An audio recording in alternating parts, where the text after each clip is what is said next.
What is Social Security going to look like in 2025 for the middle class? We're going to go over this article right here. Also, got another article we'll go over. You have less than 6 months to prepare for these 2025 Social Security changes. We're actually really close to 2025. I'll let you know what these changes are, how to prepare for them, and we are hearing more from Congress. Again, here's the problem. It's a false narrative, right?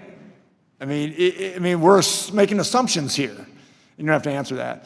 I just want everybody to understand that we got to have accurate data. We got to make sure the CBO is telling everybody, and just like I'm telling everybody, by 2033, you're going to get a 21% cut in your Social Security if we don't do something. So you might want to tell your congressmen and women, you better act. I'll play the latest video clip of what is being said about Social Security in Congress that you need to know about, and I'll give you some other important updates as well. Before I dive into the main content, if you appreciate the Social Security updates, hit the like button and subscribe to the channel for more Social Security updates.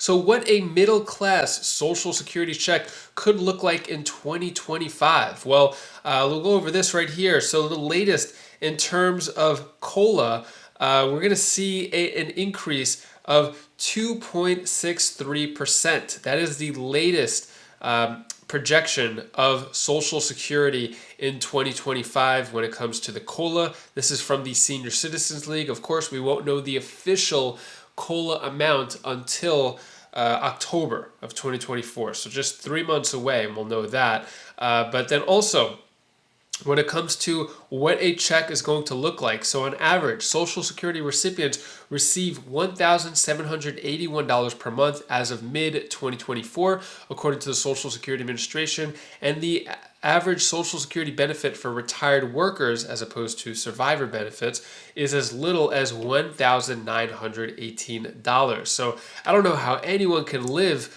with such little amounts. Hopefully we get some big changes coming in, but also when it comes to so that's it for this article. I don't want to give you any more fluff. I want to give you just the facts, but that's what it's talking about in that article. And then this one, you have less than 6 months to prepare for these 2025 Social Security changes that are coming for sure. These are definite absolute changes coming in 2025 to your Social Security check. So I'll let you know what that is. But first, let's take a listen to what's being said in Congress for Social Security.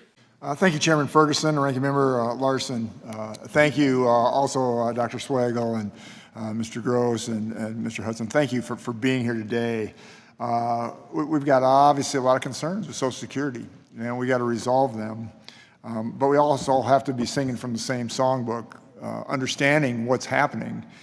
Dr. Swagel, I've got a lot of things to talk about, but I want to just ask you, does Social Security, payments create debt?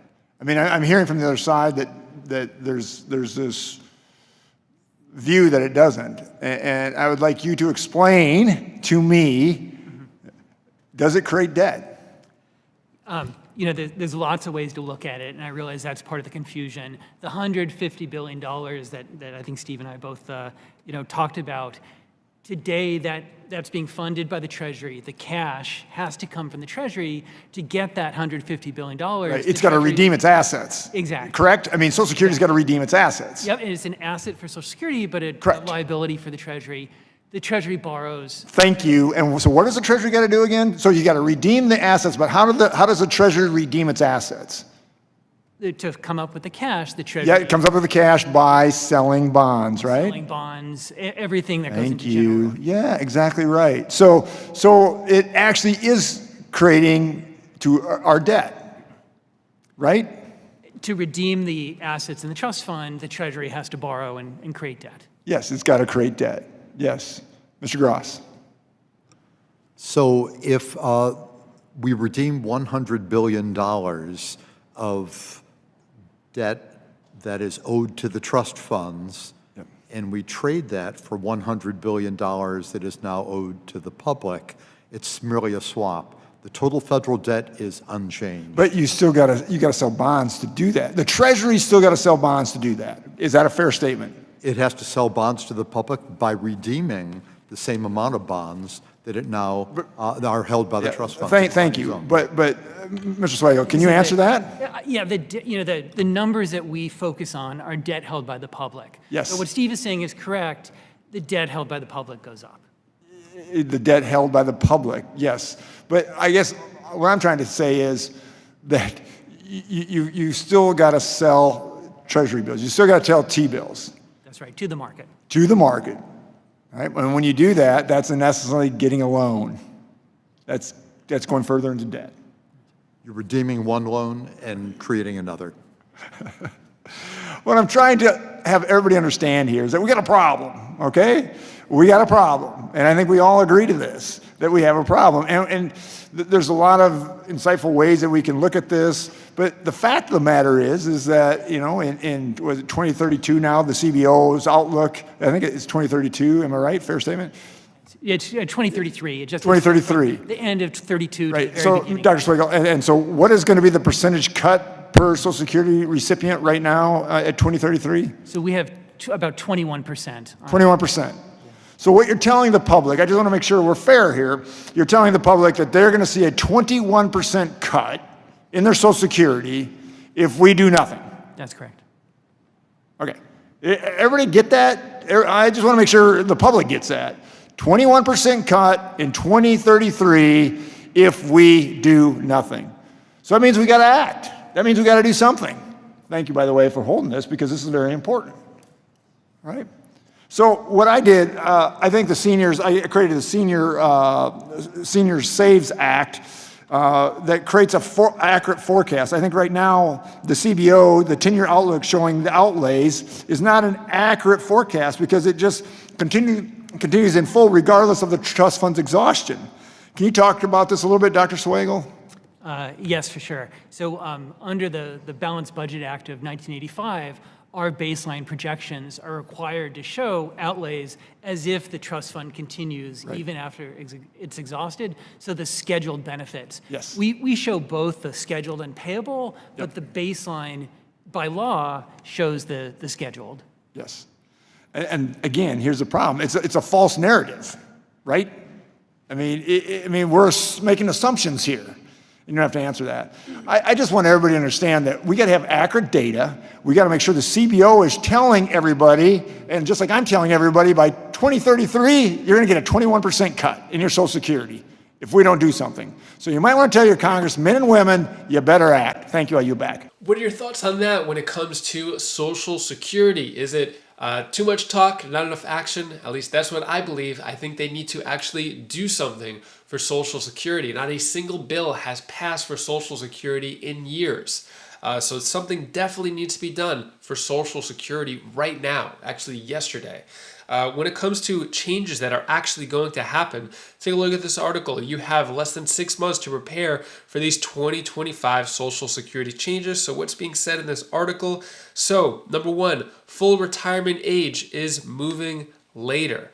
So the biggest change that could affect Social Security next year is the full retirement age is moving later. This change affects people who haven't yet claimed benefits but are going to do so very soon. To understand why this change is important, it's necessary you know about the FRA, which is the full retirement age. So full retirement age is changing in 2025. For those who turn 66 in 2024, the FRA is 66 in 8 months. But if you won't be turning 66 until next year, your FRA will instead be 66 and 10 months. For those who won't turn 66 until 2026 or beyond, your FRA will be even later at 67 years old. So this change to full retirement age has tremendous importance for any retiree deciding when to claim benefits. Then also, second change here, the Social Security cost of living adjustment is likely to be smaller in 2024. As I mentioned earlier, it was 3.2% this year for 2024, 8.7% in 2020 for 2023, and it is going to be a measly, if you round up, 2.7% in 2025, actually 2.63%. But for this article saying 2.7%. We don't know for sure until October. So those are the changes that are coming for Social Security, and that is all the news that I have for you today to hopefully brighten your day a bit. Here's my daughter Bella's tip of the day. Hi guys, this is Bella's tip of the day. I want to say that never let bad vibes take over you. You have to let the good vibes just let you free. You have to always be good and always be humble and always be great to everybody. And I love making these tip of the days for you guys because you guys are my friends. Bye! I want to do tip of the day. Tip of the day. Hi guys. Hi. This is my tip of the day.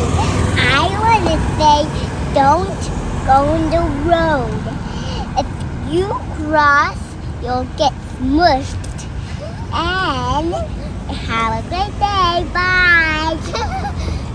If former President Trump becomes president again, you will see your COLAs go up, according to an article in this video over here. So COLAs could increase if Trump becomes president again. You're not going to want to miss this video over here as I go over the details of that.